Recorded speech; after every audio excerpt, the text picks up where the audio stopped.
Bueno, entonces, buenos días. Buenos Tenemos días. a Alejandra Quintero que nos va a contar toda su experiencia de desarrollo de ejecutiva a psicóloga y de psicóloga a chamana y cómo ha ido uniendo todos estos conocimientos. Bienvenida, Alejandra. Buenos días a todos.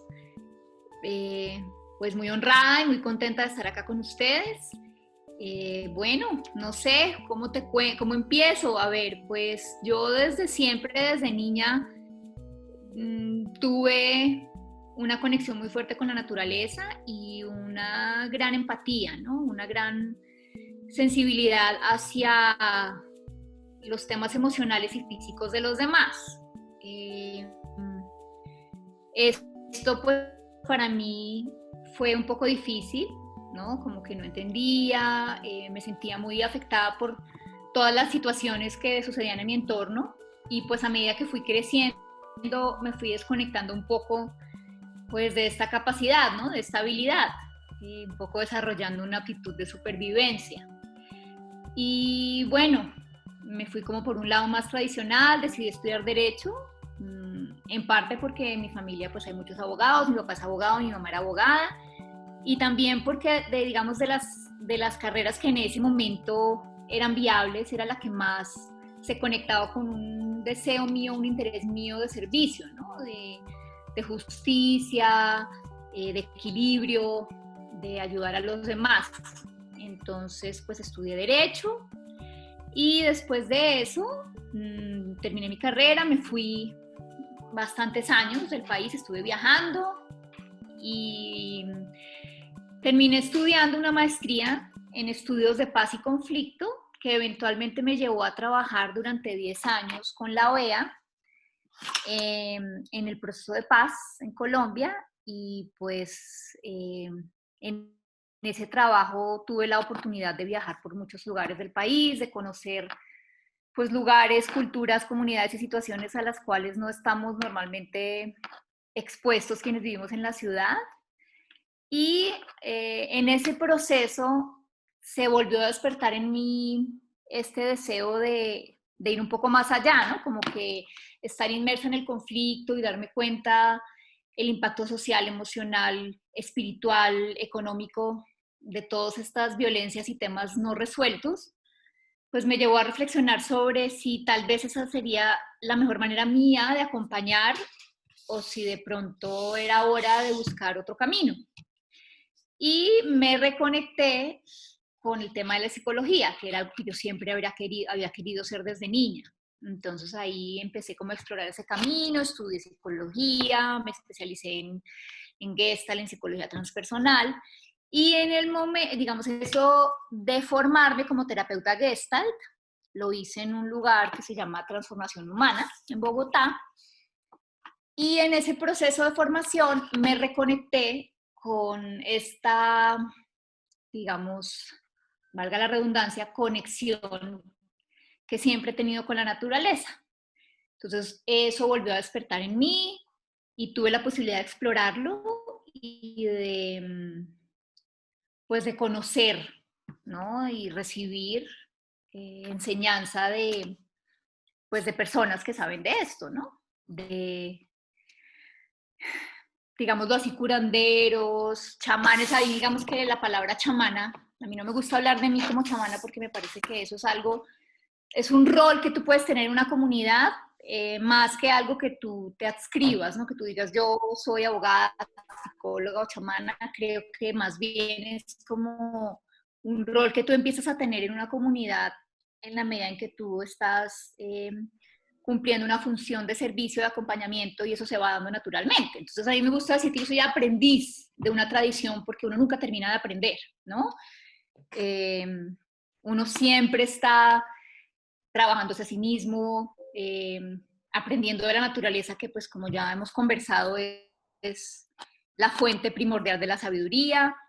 Entonces pues a mí me gusta decir que soy aprendiz de un camino conectado con la tierra, de un camino conectado con una sabiduría ancestral que ha existido en la Tierra desde antes de que tuviéramos una civilización, desde antes de que tuviéramos ciudades, y que en estos momentos de crisis planetaria que estamos atravesando tanto por el tema de la pandemia como por el cambio climático y por una cantidad de situaciones que se están movilizando, pues es un tiempo en el que los abuelos sabedores de estas comunidades están haciendo un llamado. Y yo hace una semana estaba atendiendo una conferencia que se hizo de manera global, la Cumbre Global de Chamanismo, que se hizo con sabedores de diferentes tradiciones, de África, de Australia, de Estados Unidos, de Latinoamérica, de tradiciones europeas, druidas, celtas, o sea, había como una variedad muy grande, y el llamado que hacían todos era, es el momento de volver a la tierra, es el momento de reconectarnos con esa sabiduría que va más allá de pronto del conocimiento racional, y volver a escuchar a nuestro entorno y volver a escuchar también a aquellas comunidades que han estado desde antes y que han mantenido y conservado este saber, porque ellos tendrán respuestas y soluciones que nosotros tal vez desde nuestra mente racional no logramos encontrar. Entonces, bueno, eso es un poco, Guillermo, mi historia. No sé si tienes alguna pregunta al respecto. No, pero se me hace muy interesante todo ese enfoque porque estás acercándote a lo que la gente hoy día se está dando cuenta, y es que al estar todos encerrados, la naturaleza ha ido recuperando una cantidad de sabiduría y de elementos que había perdido anteriormente. Entonces, ¿cómo son las cosas que tú haces, lo que tú desarrollas, cómo operas? Pues mira, Guillermo, realmente no es ciencia oculta, no es nada muy complicado. Ahora que mencionas esto de que con el cielo la naturaleza está empezando como a... Sí, yo creo que lo que está pasando es que está recuperando un espacio que nosotros le habíamos quitado. Entonces, a medida que recupera ese espacio, pues empieza a encontrar su armonía de nuevo. Y realmente lo que recomiendan pues los abuelos de las tradiciones es observar la naturaleza, ¿no? La naturaleza para ellos es la fuente de toda sabiduría, de todo conocimiento, de toda enseñanza, porque es la manifestación de la divinidad en la tierra, de Dios, del universo, del espíritu, como cada uno lo quiera llamar. Entonces, a partir de la observación, digamos, ellos dicen, todo el saber que nosotros tenemos ha sido a través de la observación de la naturaleza y obviamente del espíritu, ¿no? Pero en esa observación de la naturaleza nosotros podemos también alinearnos, porque lo que ellos dicen es que nos hemos salido de sincronización, ¿no? Estamos en un estilo de vida que no tiene unos ritmos alineados con lo que está pasando afuera, sino que tenemos, o sea, vamos a una velocidad diferente. Las actividades laborales, sociales, de entretenimiento, no están alineadas ni con los ritmos de la naturaleza ni con nuestros propios ritmos, ¿no? Hay como, sí, como una desintonización. Entonces el primer paso, y que es algo que podemos hacer los que tenemos la posibilidad durante esa cuarentena, de bajarle un poco el ritmo, de hacer un poco de silencio y de observar tanto afuera como adentro. Entonces, si observamos la naturaleza podemos ver que hay unos ciclos, ¿no? Ese es un tema súper importante. La vida en la Tierra es una vida cíclica.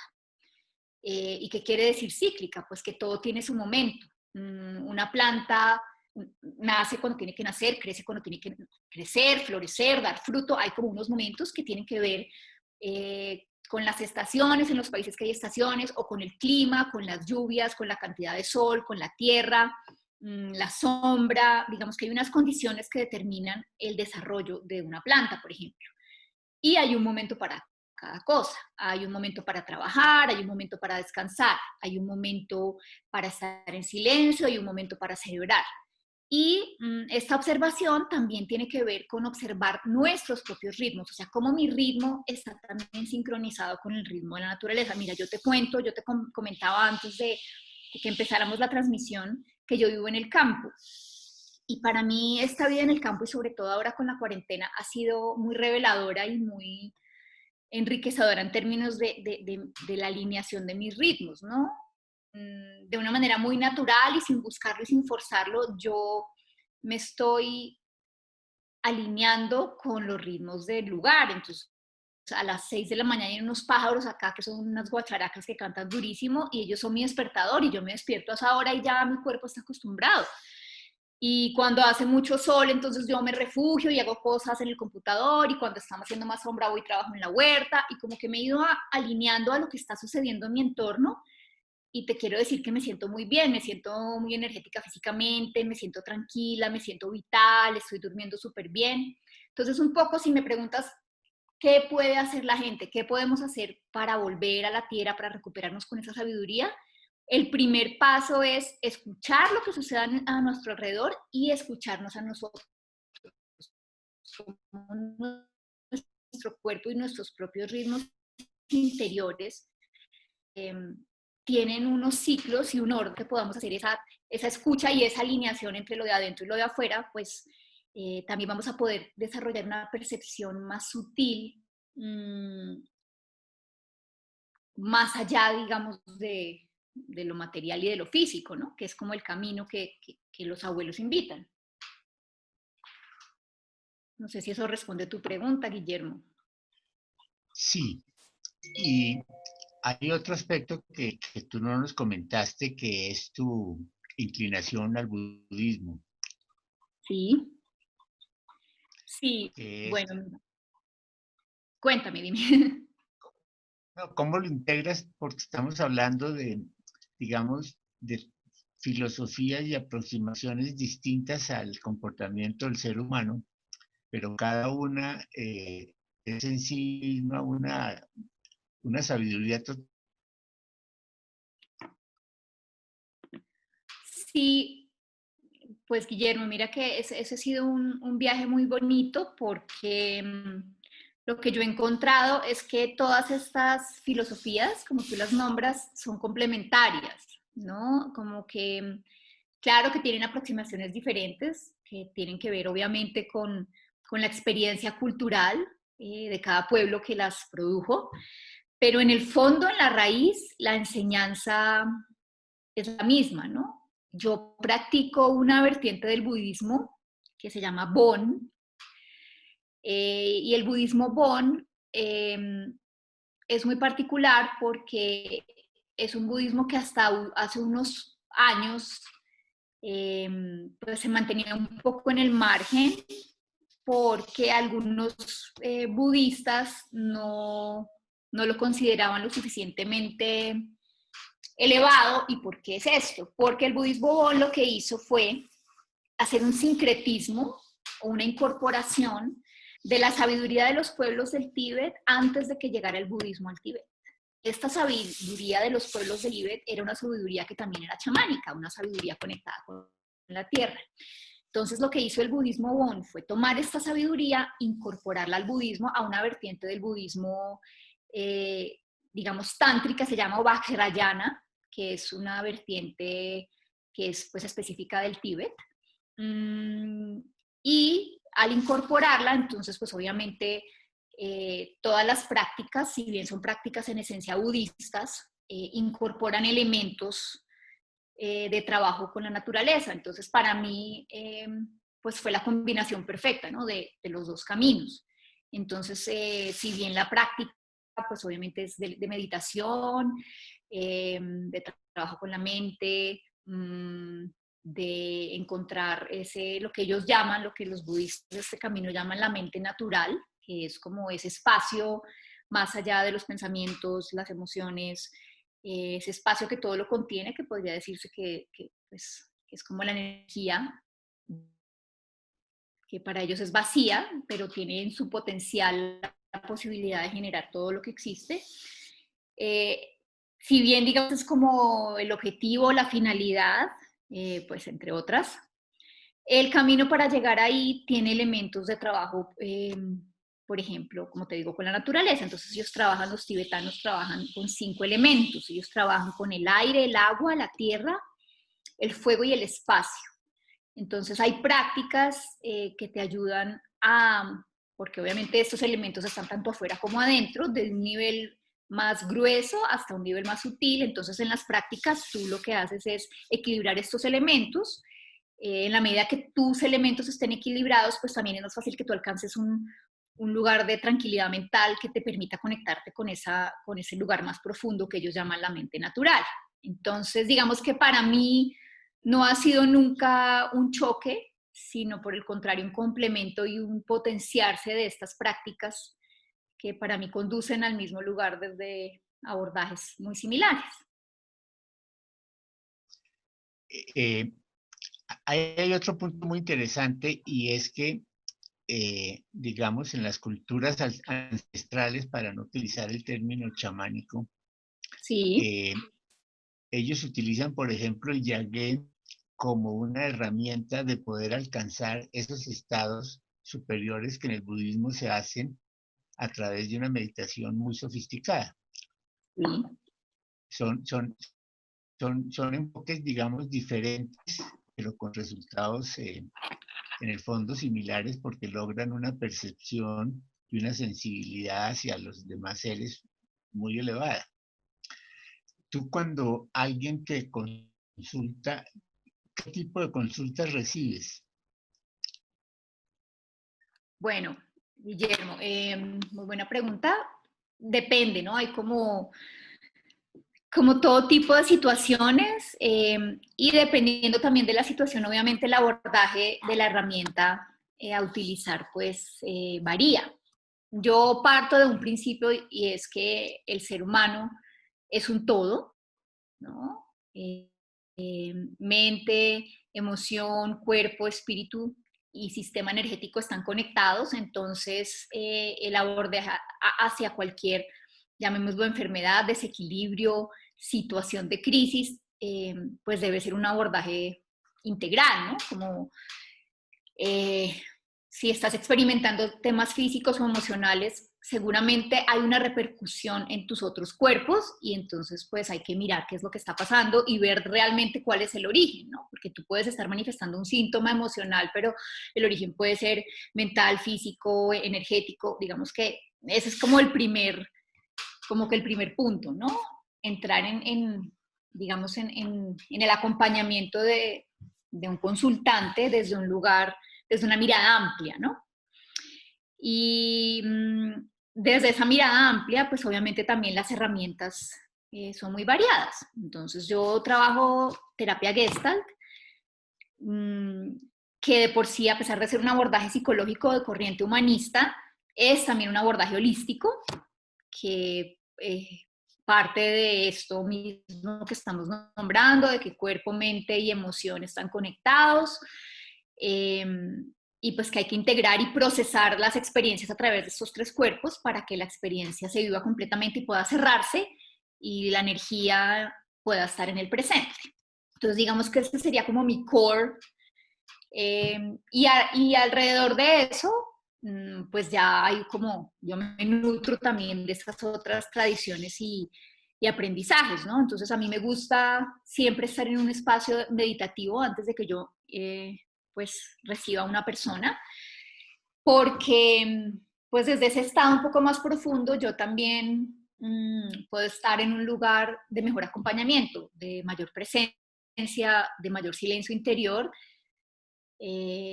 como no tan distraída por mi propio ruido y mis propias historias, sino desde un lugar también de apertura para poder recibir al otro eh, con toda presencia y toda atención y observando y sintiendo más allá, como desde un lugar más de empatía, ¿no? Y cuando se presentan situaciones energéticas, ¿sí? Como te decía también, el cuerpo energético se ve afectado por cualquier crisis o desequilibrio, pues también me gusta usar herramientas de tipo energético, ¿no? Entonces yo, desde la tradición de curandera mexicana que de la cual soy aprendiz, pues hay un trabajo con hierbas, digamos, yo no trabajo con ningún tipo de hierba, por así decirlo, de poder, yagé ni nada de eso, digamos que eso obviamente se lo dejo a los ancianos que se han formado en eso y que saben de eso y que tienen todas las herramientas para hacerlo, pero sí, digamos, hierbas medicinales, baños, trabajo mucho con el ritual.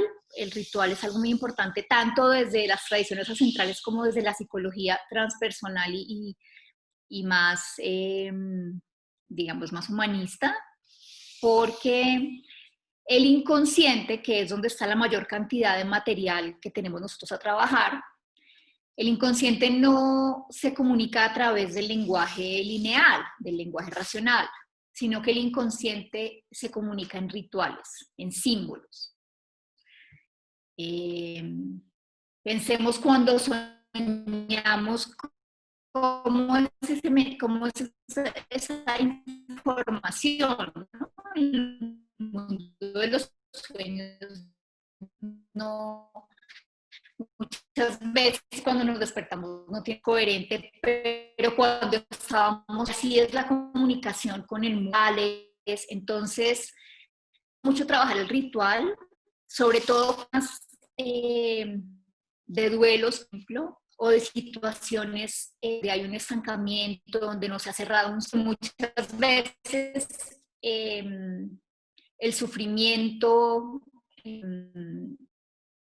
y no logramos no resueltas, ¿no?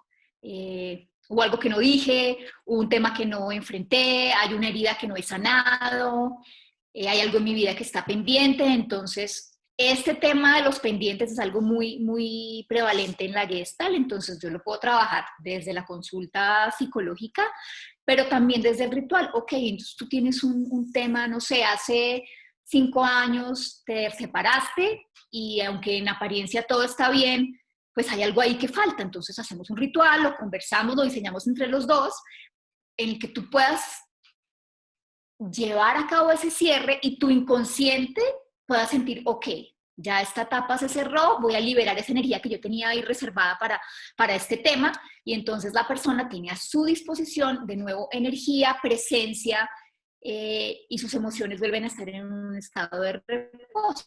Entonces el ritual es muy importante. Eso como a grandes rasgos, Guillermo.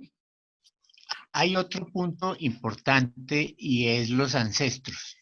Sí. Hoy día, pues, la tecnología y el avance científico demuestra que en el ADN traemos las herencias de todas las generaciones anteriores y por eso hay ciertos rasgos físicos, por lo menos, que aparecen de vez en cuando, pero también tenemos toda esta parte energética que influye, aunque no haya mucho reconocimiento todavía sobre el tema. ¿Cómo tratas eso? Bueno, qué bueno que lo traes a colación, Guillermo, porque precisamente ese era el tema como central del que yo quería pues, conversar hoy y compartirles. Así como tú lo mencionas, pues las cargas de nuestros ancestros, como digo yo en la presentación de la charla La luz y la sombra, están presentes en nosotros y eso ya ha sido demostrado desde muchos ámbitos, no solamente desde la parte, digámoslo así, médica, biológica, como tú lo mencionas, de ver que en el ADN, lo genético, yo heredo enfermedades o rasgos físicos, sino que incluso desde otros campos como la física cuántica y bueno, la psicología obviamente, se ha encontrado que hay una cosa que se llaman los campos morfogenéticos y si les interesa investigar un poco al respecto, yo les recomiendo a un escritor que se llama Rupert Sheldrake, ahorita si quieren lo escribo en el chat, y él ha sido como el pionero de los campos morfogenéticos. Entonces, ¿qué es un campo morfogenético? Básicamente lo que él dice es que yo en mi campo energético, digamos, tanto físico celular como, digámoslo, el campo electromagnético que me rodea, tengo una información que no es solo mía, sino que tiene que ver con el sistema al que yo pertenezco. Mi familia, incluso sistemas más amplios, mi familia, mi comunidad, la especie humana, el planeta, etc. En ese campo yo guardo información que no es solamente información sobre temas biológicos o fisiológicos, sino información sobre la historia, sobre las vivencias, sobre las experiencias, sobre los traumas, sobre los aprendizajes. Él en su libro cuenta una anécdota, que es la anécdota del mono número 100, que yo no sé si algunos de ustedes la han oído, y es que en unas islas, no me sé los nombres bien, pero en el libro está, en unas islas del Japón, unas islas vecinas, pero pues que tocaba ir a una a la otra en barco, había unos monos, no sé exactamente qué tipo, pero eran unos primates, que comían ciertos tubérculos. Entonces, un día una de las monas tenía el tubérculo en la mano y el tubérculo le cayó en el agua.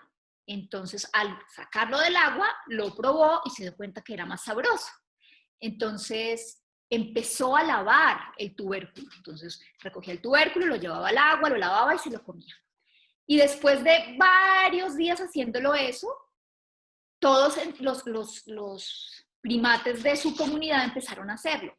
Y uno dice, bueno, muy bien el aprendizaje, pero lo sorprendente de esto es que después de un tiempo, los primates de la misma especie, de la misma raza, en la otra isla empezaron a hacerlo también. Entonces los científicos dijeron, ¿cómo así? ¿No viajó un primate de una isla a otra a enseñar esto? Entonces la explicación desde la física cuántica es que llega un punto en el que ese aprendizaje estuvo tan incorporado, digamos, en el campo energético colectivo de estos primates de la isla A, que de alguna manera se trasladó al campo energético de los primates de la isla B y ellos lo empezaron a hacer, aunque no lo hubieran aprendido de manera directa. ¿Y esto cómo se explica desde la física cuántica? Pues esto es un poco complejo y no voy a hablar mucho de eso, pero pues lo pueden investigar si les interesa. Los electrones y los átomos, se ha demostrado en todos estos aceleradores de partículas que no necesitan estar juntos para tener un comportamiento. O sea, si tú tienes una partícula y tú separas sus componentes y un componente está en un lado y el otro está en el otro lado, si algo le pasa al componente A, el componente B responde así no estén juntos. O sea, hay una conexión, mejor dicho, a lo que voy con toda esta carreta es que hay una conexión más allá de lo físico y de lo que podemos ver con nuestros sentidos. Hay una conexión en un campo más elevado, en una dimensión más sutil en la cual pues estamos conectados. Entonces, llevando esto al tema de los ancestros y de la familia, pues claro que yo soy conectada con mi familia, ¿no? O sea, no solamente hay un tema, digamos, lo biológico de sangre, de que me han pasado sus genes a través digamos, de las generaciones, sino que hay un cúmulo de experiencias compartidas que terminan creando un campo morfogenético en el cual la información de las vivencias se carga como si fuera una nube, como si fuera, sí, la nube del Internet, por poner un ejemplo más básico. Entonces, esa información puede ser luminosa o puede ser oscura, y no lo digo desde un lugar de juicio, sino que puede ser una información de posibilidad de crecimiento o puede ser una información dolorosa. Entonces, es súper importante trabajar esto y digamos no sé si algunos de ustedes pues conocen las constelaciones familiares, pero cuando trabajamos constelaciones familiares lo que estamos trabajando es esto, estamos viendo cómo los temas no resueltos de mis ancestros me están impactando mi vida presente y cómo desde ese mismo principio los temas que yo no resuelva en este momento muy seguramente van a afectar a las generaciones que vienen. Y esto lo quiero conectar un poco con lo que hemos hablado de las comunidades ancestrales, porque es algo en lo que ellos insisten. Digamos, por ejemplo, los nativos americanos de Estados Unidos hablan mucho de las 7 generaciones, que cada acto que tú hagas beneficie 7 generaciones atrás y 7 generaciones adelante. Entonces ellos están pensando con una mente sistémica, ¿no? No están pensando solamente en ellos y de pronto en su núcleo papá, mamá, hijos y hasta los abuelos, sino que están pensando que son una gran familia, no son una familia nuclear, sino una gran familia. Entonces, mis actos en este momento, aquí y ahora en este cuerpo, que yo tengo el beneficio, el privilegio y la bendición de estar viviendo, tengo la gran posibilidad de sanar los temas que mis ancestros no pudieron sanar, por ellos, por mí y por los que vienen. Y cada acto, cada decisión que yo tome la hago pensando en mis hijos, los hijos de mis hijos y todas las generaciones que vienen más allá. Entonces, su relación con el planeta, con la naturaleza y con el entorno viene mucho desde este principio. O sea, yo voy a cuidar mis recursos porque tengo que pensar en 7 generaciones más adelante, tengo que pensar que la 7ª generación después de mí todavía tenga agua limpia, todavía tenga árboles, todavía pueda comer. Entonces a mí me gusta mucho este abordaje porque, pues porque es muy global, es muy integral y creo que trae equilibrio. Es difícil, claro, sobre todo para nosotros que estamos muy acostumbrados como a una cosa muy cortoplacista, pero creo que pues que es algo de lo que podemos aprender. Entonces aquí están preguntando cómo limpiar las cargas, los abuelos y tatarabuelos, ¿no? Entonces, bueno, ese es un trabajo, digo yo, que es como un trabajo detectivesco y de mucha minucia al principio, ¿no? Porque primero pues hay que conectarse, ¿no? Muchos de nosotros ni siquiera sabemos más allá de nuestros abuelos o bisabuelos, no sabemos de dónde vienen y digamos que nosotros vivimos en un continente donde hay mucha mezcla y linajes que vienen de todos lados, ¿no? Y hay historias que a veces se ven interrumpidas. No, sí, yo sé que mi bisabuelo vino de España, pero de ahí para arriba no tengo ni idea. Entonces, bonito empezar haciendo un trabajo detectivesco de exploración de mi linaje. Ok, ¿hasta dónde va? ¿De dónde viene? Hasta donde yo pueda. Entonces le pregunto a mi abuela o a mi tía abuela que sabe hartísimo, o investigo en internet, miro mi árbol genealógico y empiezo como a recoger pedazos. Y en ese proceso, digo yo, de detectivesco, yo me voy a ir conectando, ¿no? Porque van a empezar a venir cosas de mi inconsciente que ya están ahí. Esto es más bien como una herramienta para abrir ese camino de conocimiento que yo ya tengo adentro. Entonces voy a empezar a acordarme de cosas, voy a empezar a soñar. De pronto un día voy a decir, ¡ay, no, resulta que mi tía abuela era monja! Sí, como que yo voy a empezar a recibir información. Entonces ese es el primer trabajo como de conexión con mis ancestros. Y cuando yo ya más o menos tengo un panorama un poco más completo, aunque pues nunca termina uno de, porque eso es una información infinita, ya yo puedo empezar a sentir, a tener una idea de cuál es la luz y la sombra ahí, ¿no? O sea, dónde, que es lo primero, obviamente están los dones que yo he recibido, que eso es súper importante, entonces es como el primer ejercicio que los quiero invitar a hacer un altar a los ancestros, que eso es algo que todas las culturas tienen, no solamente las culturas indígenas ancestrales, sino si podemos ver, por ejemplo, los tibetanos, los japoneses, los coreanos, los chinos. El altar de los ancestros es un espacio súper importante en la casa que siempre está limpio, siempre tiene una velita, siempre tiene flores, siempre tiene ofrendas, que desde un lugar espiritual es maravilloso y desde un lugar simbólico es una manera de invitar a esa parte a decirle, ok, te voy a dar espacio, te quiero ayudar a sanar, te estoy poniendo atención, estoy aquí. Entonces yo hago mi altar y en el altar yo puedo poner lo que me vibre, lo que me recuerde, lo que me resuene con mis ancestros, ¿no? Entonces, obviamente una velita, yo puedo poner flores, a mí me gusta poner cositas de comer, por ejemplo, bueno, mi madre murió hace 4 años, entonces ella es como lo más prominente en mi altar, entonces yo en el altar tengo una foto de ella, tengo flores y me gusta poner cosas que a ella le gustaban, entonces a ella le encantaba el chocolate, entonces yo tengo un platico con chocolate en mi altar. Y todos los días a veces me conecto más, me siento y medito un poco frente al altar y siento que me conecto con ella, pero todos los días le pongo algo de atención a mi altar, entonces voy, le prendo la velita, lo limpio, saludo, no sé, ya esos son gestos como muy personales de cada cual, pero es como darle un espacio en tu vida a los ancestros haciendo este altar. Entonces es como el primer paso, súper importante. Y agradecer, ¿no? Observar en este ejercicio también de como de reconstrucción de la historia, lo que les decía, cuáles han sido los dones y regalos que me ha dado a mí mi linaje. Entonces, gracias a mi madre yo soy, me gusta leer, o gracias a mi padre yo soy aventurero, o gracias, no sé, empezar a hacer una lista y empezar de los padres hacia atrás. Entonces, gracias a mi madre he recibido esto y esto y esto, gracias, gracias. Y luego voy atrás, bueno, pero mi bisabuela me dio esto, ¿no? Puedo hacer un ejercicio también y no se preocupen si racionalmente no saben, porque este es un ejercicio que no es racional. Estamos trabajando con el inconsciente y con el campo energético de la familia, del sistema. Entonces hay información que está ahí y lo único que estamos haciendo nosotros es abrirnos para que esa información pueda bajar y podamos recibirla. Entonces es como estar abiertos a recibir la información.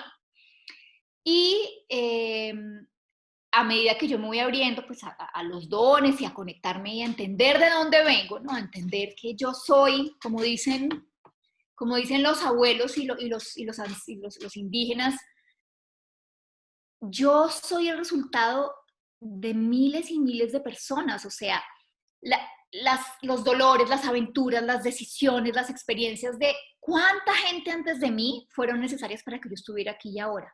Entonces, pensar en eso también nos da una dimensión primero, de esa conexión, como de ese tamaño de familia, de ese linaje, y también una medida de gran agradecimiento, ¿no? O sea, wow, todo lo que tuvo que pasar para que yo estuviera acá es increíble, ¿no?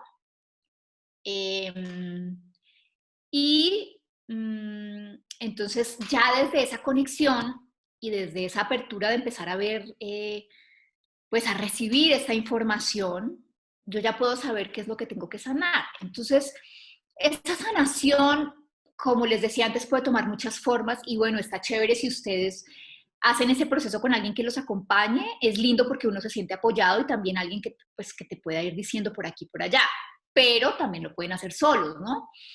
Entonces, a veces es necesario hacer un trabajo, digamos, terapéutico más tradicional, ¿sí? Porque hay temas, heridas, dolores, como me escriben acá, personas que tuvieron relaciones complejas con los padres, entonces hay que empezar a hacer un trabajo de sanación emocional, que ya vuelvo a eso, Sandra, pero también, y sobre todo cuando son temas de más atrás, abuelos, tatarabuelos, pues es un trabajo más simbólico y energético, ¿no? Porque digamos que la herida no es una herida personal, no fue que mi relación con mi mamá me generó este trauma, sino que es una herida que yo cargo, pero que no es necesariamente mía. Es mía en la medida en que yo hago parte de ese linaje, pero digamos que no fue una herida que me fue causada a mí directamente. Entonces, el trabajo con este tipo de historias o cargas es un trabajo más energético y más, digo yo, simbólico, ritual.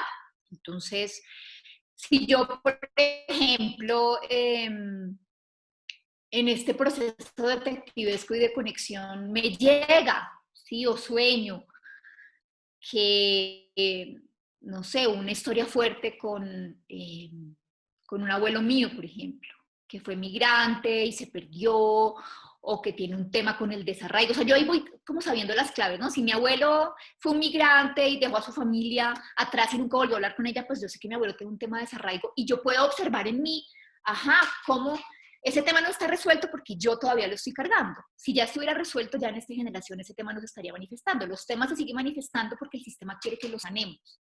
Entonces, si yo observo, ok, este tema de mi tema con el desarraigo, de no sentirme que pertenezco a ningún lugar, ese tema viene de mi abuelo o bisabuelo que emigró y tal cosa. Entonces yo puedo hacer un ritual en mi altar, pongo algo que simbolice a ese abuelo y puedo hacer un ritual de cierre. Entonces lo invito a una visualización, me imagino que está ahí, le doy las gracias y puedo hacer un ejercicio de Alama en Gestalt, la silla vacía, y es que yo me puedo imaginar que mi abuelo está ahí sentado al frente, entonces yo empiezo a hacer un diálogo con él en mi meditación y le pregunto cómo se siente, qué puedo hacer para ayudarlo para cerrar este tema. Esa es una manera. Y el otro componente de ese trabajo es cómo sano yo en mí ese desarraigo para que no se siga perpetuando en el sistema. Entonces, de esos temas voy a sanarlos en mí, los sana en ellos y los libera. Entonces, observar, ok, ¿cómo es mi tema del desarraigo, del no pertenecer, del desapego? Y hacer un trabajo yo, puede ser en un proceso terapéutico o puede ser un trabajo mío de autoobservación. Ok, ¿qué es lo que a mí me hace sentir desarraigada? ¿Qué acciones, qué actos, qué comportamientos yo mantengo para seguir perpetuando ese desarraigo? ¿Qué puedo cambiar? Y ya volviendo a la pregunta de Sandra, con el tema de cómo sano mis relaciones con mis padres, bueno, eso es un trabajo que a todos nos toca, ¿no? Hay muchas heridas y la mayoría de las heridas vienen pues de la familia, que obviamente vienen muchas también repitiendo patrones de otras generaciones, pero pues digamos que yo siento que es uno de los trabajos que venimos a hacer en la tierra, ¿no? Entonces, pues, claro, el objetivo es poder estar en paz con esa historia y poder tener una relación sana con los padres, pero primero hay que sanar muchas cosas, ¿no? Eh, lo primero que hay que hacer es reconocer, y vuelvo y digo, esto lo puedo hacer solo, pero pues sería muchísimo más recomendable poderlo hacer en un proceso terapéutico. Yo, primero que todo, reconozco que tengo una herida, porque muchas veces nos pasamos la vida diciendo, no, yo estoy bien, todo está bien, ya eso está en el pasado, pero lo que estamos haciendo es desconectándonos o reprimiendo una sensación y una historia dolorosa que no se ha curado. Entonces, primer paso, yo reconozco que tengo una herida, que hay un dolor, que mi relación con mi madre o con mi padre no está completamente sana porque hay una historia que yo no he resuelto. Entonces, primero yo lo reconozco. Y segundo, el trabajo es, porque ese es un elemento de la psique que es el niño herido, que es el que quedó en esa historia de trauma, generalmente sucede en la infancia. Entonces, yo invito a mi niño herido a que se pueda expresar. Entonces, seguramente va a haber un momento de catarsis, de expresión emocional, rabia, tristeza, miedo, que ese niño no ha podido expresar porque se quedó congelado en ese momento en el tiempo. Entonces, es facilitarle el espacio a esa parte de mí para que pueda expresar ese dolor que no pudo expresar nunca. Y yo, si me acompaño con un terapeuta, pero yo misma con una actitud de mucho amor y mucha contención con esa parte de mí que está dolida, ¿sí? Porque no soy toda yo que está dolida, es una parte de mí que no ha podido salir de esa historia de trauma. Entonces, la parte de mí más adulta, más sabia, más amorosa, más presente, puede totalmente acompañar a esa parte más adolorida a que pueda expresarse y a que pueda liberar la emoción. En la medida que yo libere la emoción, la sanación se va dando sola. Y en la medida que esa parte se vaya sanando, pues ya yo puedo empezar a hacer un trabajo con mis padres, ¿no? Primero tengo que hacerlo conmigo. Y en la medida en que ya esa parte pueda liberarse, entonces ya puedo, desde un lugar de más paz, pues observar la relación con mis padres y ver, ok, esto que me afecta en la relación en el presente, de pronto ya no me afecta tanto porque ya la parte mía dolida, que se sentía afectada cada vez que mi papá me decía tal cosa, mi niña herida volvía a sentir que le estaba pasando lo mismo que le pasó hace 30 años. Entonces, en la medida que esa parte se sane, pues seguramente los comportamientos de mis padres ya no me van a afectar de la misma manera, y entonces yo voy a poder verlos desde un lugar eh, pues muchísimo más sereno, ¿no? Y ayuda mucho también en ese trabajo con los ancestros y con los padres, sobre todo, después de hacer ese trabajo del niño interior, ponerme en el lugar de ellos, ¿no? Como entender, ok, ¿de dónde vienen esos comportamientos que a mí me causaron dolor? Seguramente sus padres fueron así con ellos también, seguramente, ¿no? Como también tratar de entender, como bajarlos desde ese lugar de victimarios y poder entender que ellos también son víctimas, porque cuando estamos en la sombra de nuestro sistema familiar, todos somos víctimas, porque seguimos repitiendo patrones y seguimos actuando desde un lugar de inconsciencia que sigue generando sufrimiento. Entonces, finalmente todos somos víctimas. Entonces, en la medida en que yo pueda darme cuenta de eso, pues también va a ser más fácil dejar ir el resentimiento y entender que mis padres hicieron lo que pudieron con lo que tuvieron y que mi responsabilidad es sanar esto y cortar como esa cadena de sufrimiento para que las siguientes generaciones pues puedan vivir en un lugar más consciente que permita que el amor del sistema se pueda manifestar. No sé si eso contesta las preguntas. Había otra pregunta al principio, que es, ¿qué ritual recomiendas para empezar a integrar la luz y la sombra de nuestro linaje? Muy bonita esa pregunta. Pues bueno, podemos partir del altar que ya hemos hecho para nuestros ancestros, y entonces en ese altar prendemos una velita y nos sentamos y ya con este trabajo un poco detectivesco que hemos ido realizando y con esa conexión que ya tenemos con nuestro sistema ancestral y nuestro linaje, podemos empezar a nombrar, ¿no? Entonces, empezamos a nombrar primero lo que decía, los dones y todos los maravillosos regalos que me ha dado mi linaje. Esto, gracias. Y puedo decir el don y a quién se lo agradezco. Entonces, gracias por mi aptitud para la danza, abuela tal. Gracias, así voy nombrando el don y voy nombrando a quién se lo agradezco. Y no tiene que ser exacto porque muchas veces hay dones que se repiten, entonces los puedo recibir de varias personas, pero es como la sensación más fuerte que tenga en ese momento. Y una vez ya nombrado, entonces me puedo conectar ya desde ese lugar de luz y agradecimiento, porque siempre empezamos con la luz para poder iluminar la sombra, ¿no? Eso es muy importante. Yo me conecto con la luz para poder llevarle luz a la sombra. Entonces ya una vez conectados con los dones, yo me empiezo a conectar pues con esos aspectos más dolorosos de mi linaje. Entonces también los puedo empezar a nombrar los que me vengan surgiendo.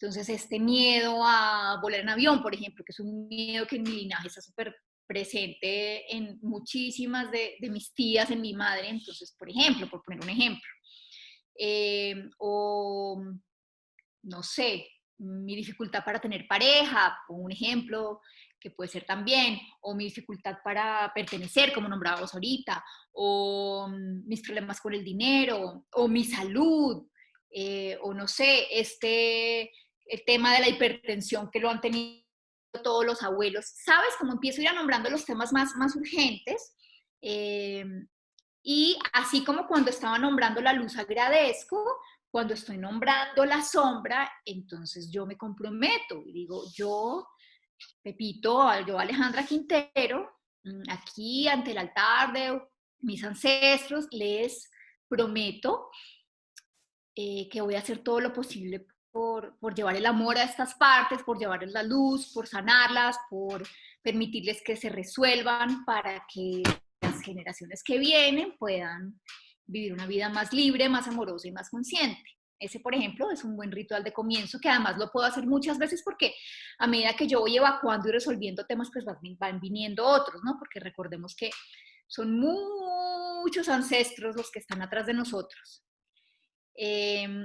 Yo quería mencionar otra cosa con respecto a los ancestros y conectándolo con lo que hablábamos de las comunidades originarias, me gusta llamarlas así, es que en esta cumbre chamánica que les conté que asistí la semana pasada, otro de los temas recurrentes que todos mencionaban era la importancia de volver a la raíz en estos tiempos, ¿sí? Como ellos ponían un símil también con la naturaleza y decían, imagínense que estamos en el medio de una tormenta, o sea, lo que está pasando en el mundo es una tormenta en muchos sentidos, ¿no? Cuando viene una tormenta, hay dos cosas importantes. Lo primero, hay que estar bien arraigado, ¿sí? O sea, yo tengo que tener bien las raíces bien puestas, bien sembradas en la tierra para que no me lleve la tormenta.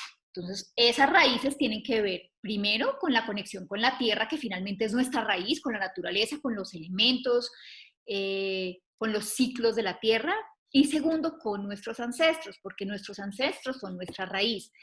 O sea, si miráramos la familia o el sistema familiar como un árbol, los ancestros son las raíces del árbol, los que vinieron antes, lo que las sostienen. Nosotros somos el tronco y nuestros descendientes o los que ya están naciendo son los frutos, ¿sí? Entonces, es súper importante que las raíces estén bien sembradas en la tierra cuando hay una tormenta. Entonces, importante trabajo en estos tiempos de cuarentena, de pandemia, de crisis climática, de todo lo que está pasando, conectarnos con nuestras raíces, sentir de dónde venimos, entender de dónde venimos. Y el segundo aspecto de ese árbol es la flexibilidad, que también me pareció una imagen muy bonita. Ellos decían, si viene una tormenta súper fuerte y yo soy un roble tieso, sí, yo puedo tener las raíces lo más ancladas posible, pero si el vendaval es muy fuerte y yo no soy capaz de moverme al ritmo del viento, me va a arrancar de raíz. En cambio, si yo soy flexible como una palmera, por ejemplo, o como una caña, o como una guadua, igual con raíces bien plantadas, pero con la capacidad de moverme al ritmo de la tormenta. Pues sí, la tormenta me va a mover de aquí para acá, de arriba para abajo, pero yo no me voy a ir de ahí, yo me voy a mantener en mi sitio. Entonces, esa imagen me pareció hermosa, porque sí, tengamos raíz y al mismo tiempo seamos flexibles. Entonces, esto nos invita pues, a activar nuestra capacidad de adaptación, de improvisación, de fluir con los tiempos, de soltar lo que nos sirva, de dejar lo que nos pese. Y eso que creo que es una buena recomendación para la vida en general, me parece aún mucho más válida para estos tiempos donde todo está cambiando y todo lo que conocemos se está moviendo. Entonces, una actitud de raíz con flexibilidad me parece que es una buena combinación.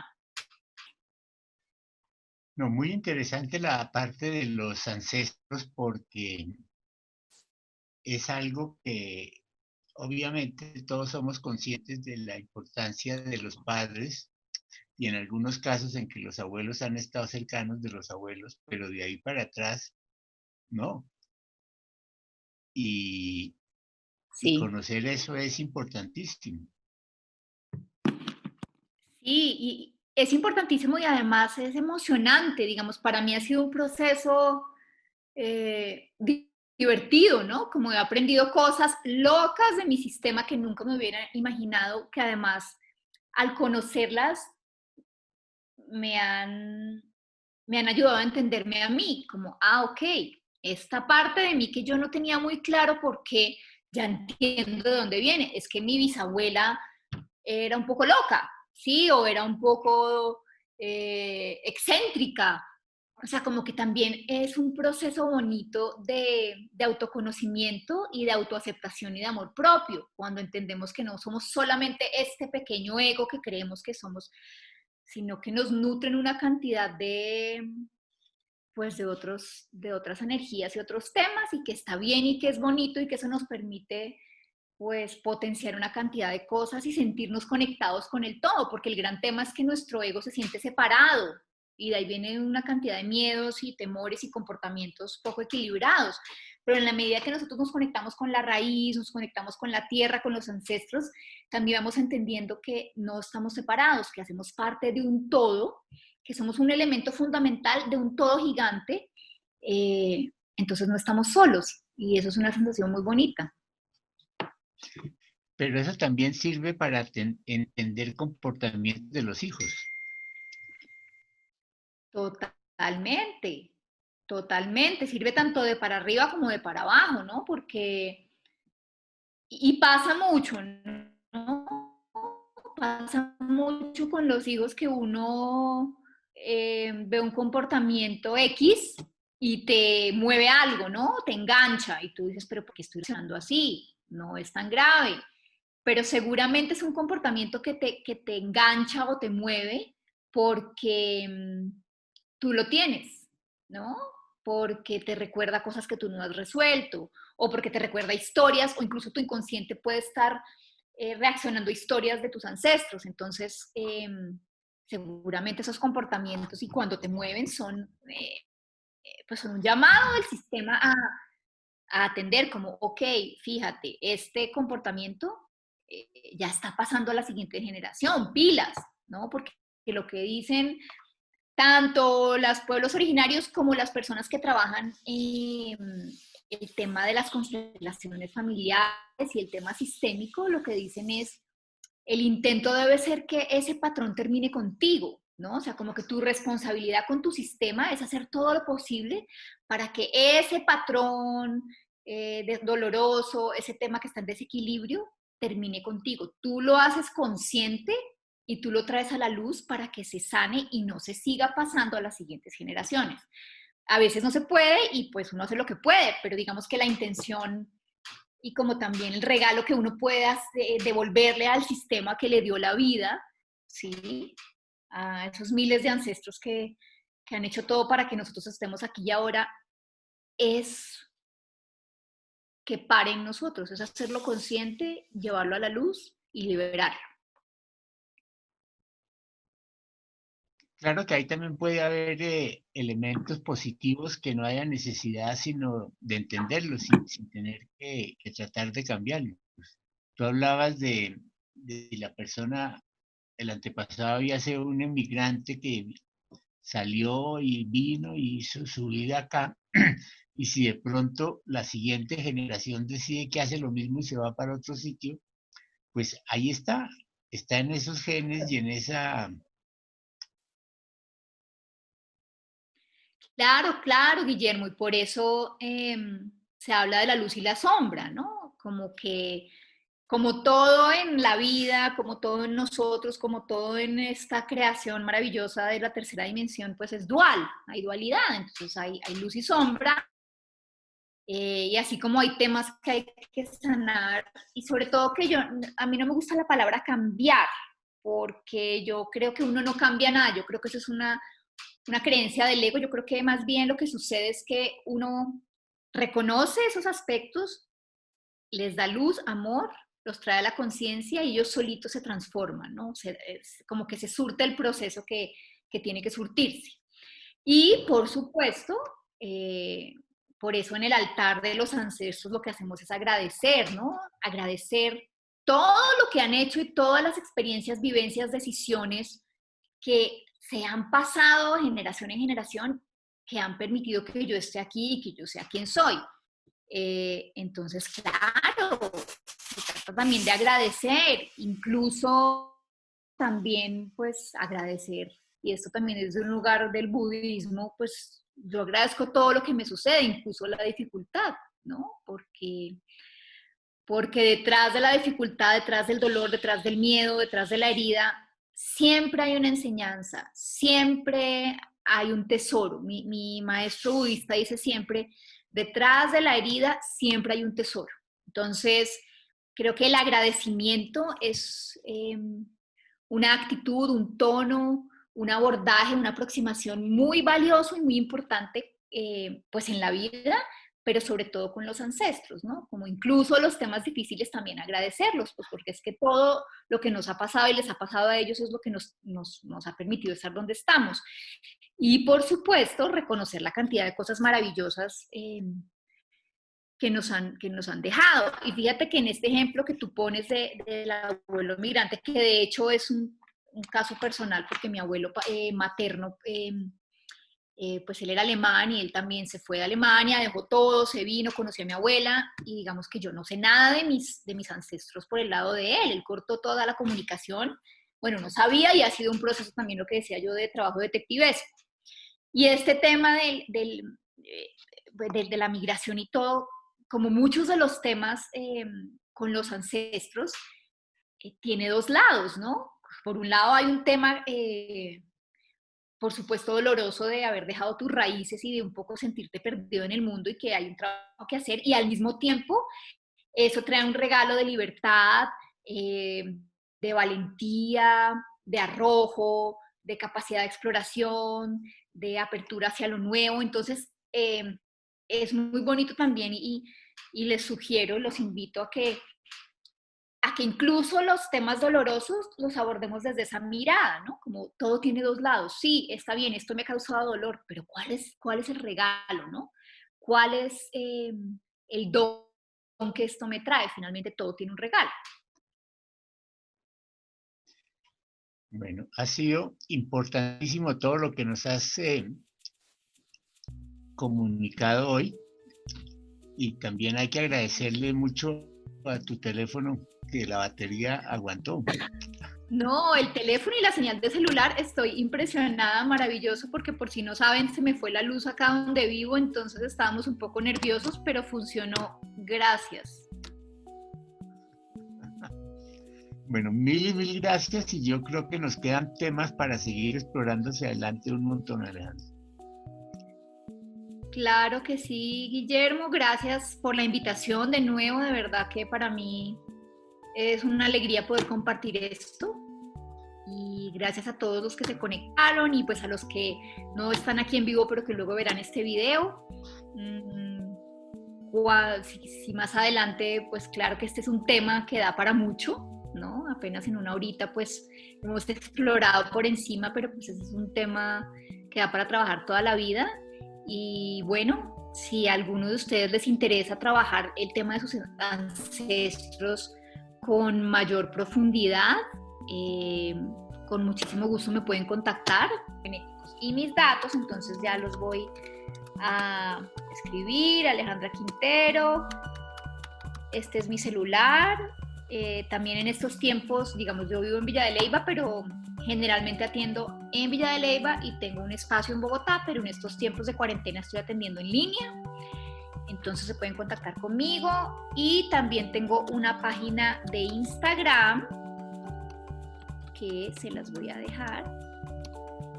Ahí estoy anunciando, a veces hago tallercitos y charlas y cosas. Y bueno, Guillermo, de verdad, de nuevo agradecerte. Ojalá pues se repita. De verdad que me gustó muchísimo este espacio. Entonces, pues, espero que nos volvamos a ver. Claro